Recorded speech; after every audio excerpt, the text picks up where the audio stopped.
1975 సంవత్సరంలో దేశవ్యాప్తంగా ఎమర్జెన్సీని విధించి రాజ్యాంగ స్ఫూర్తిని దెబ్బతీసినటువంటి వారు.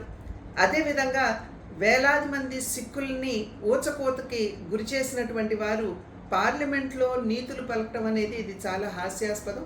నిన్న రాహుల్ గాంధీ గారు పార్లమెంట్లో నిలబడి హిందువులందరూ కూడా అసత్యాలు పలుకుతారని, అదేవిధంగా వారు హింసకి పాల్పడతారని వారు చెప్పడం అనేది దేశంలో హిందూ ధర్మాన్ని ఆచరిస్తున్నటువంటి కోట్లాది మంది మనోభావాల్ని వారు దెబ్బతీయటమే. కనుక రాహుల్ గాంధీ గారు వెంటనే భారతదేశానికి, అదేవిధంగా హైందవ ధర్మాన్ని ఆచరిస్తున్నటువంటి హిందువులందరికీ కూడా వారు వెంటనే క్షమాపణ చెప్పాలి.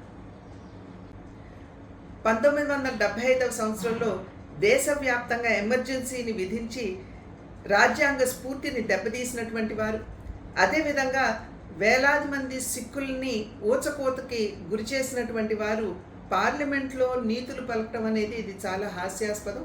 నిన్న రాహుల్ గాంధీ గారు పార్లమెంట్లో నిలబడి హిందువులందరూ కూడా అసత్యాలు పలుకుతారని, అదేవిధంగా వారు హింసకి పాల్పడతారని వారు చెప్పడం అనేది దేశంలో హిందూ ధర్మాన్ని ఆచరిస్తున్నటువంటి కోట్లాది మంది మనోభావాల్ని వారు దెబ్బతీయటమే.